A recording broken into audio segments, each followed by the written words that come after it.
इतक्या राज्यभरातून जालन्यात महाराष्ट्रातले सगळे रेकॉर्ड तोडले. त्याच्यामुळे माझ्यात पण रेकॉर्ड ब्रेक ताकद झाली.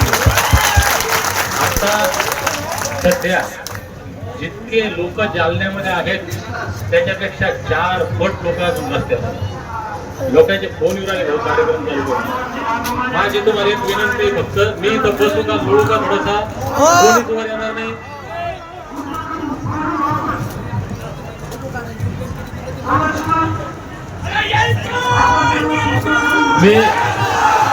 मी फक्त एक विनंती करतो, कोणी असो, जे जिथं उभे तिथंच थांबा. इकडं वर यायचा आग्रह कोणी करू नका.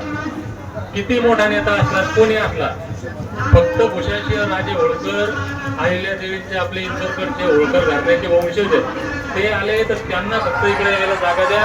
बाकी कोणाला येऊ देऊ नका. आग्रह कोणीच करू नका.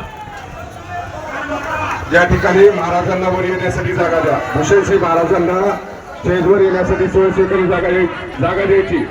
भूषणसिंह महाराज तुम्ही रस्त्यात थांबू नका. रस्त्यातले बाजूला चला. रस्त्यातले लोक बाजूला सरका. राजांना येऊ द्या. रस्त्यातले बाजूला चला. राजांना वर येऊ द्या. बाकी खाली थांबा. हा, बाकी कोणाला आता कुणी येऊ नका. कुणी येऊ नका आता वरी. रस्ता बंद करा.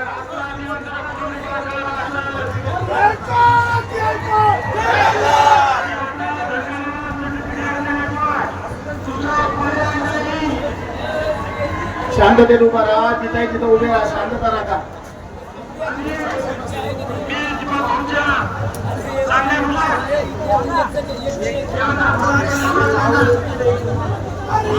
आपण स्वयंसेवक आपलं एक स्वयंसेवक त्या ठिकाणी थांबा. तुम्ही अलीकडे कुणी येऊ नका. यांना इथे या ठिकाणी एक करू बघा. महाराष्ट्रातून आलेल्या सर्व समाज बांधवांचं जालना नगरीमध्ये स्वागत आहे. आपण दीपक मोरळे यांच्या शब्दाला साथ देऊन, आपल्या नेत्याच्या शब्दाला साथ देऊन तुम्ही सर्व आपला अमूल्य वेळ इथं दिलेला आहे. त्याबद्दल सर्व धनगर बांधवांचं जालन्यातर्फे दीपक भाऊ बोराडे यांच्यातर्फे स्वागत आहे आणि सर्वांना धन्यवाद.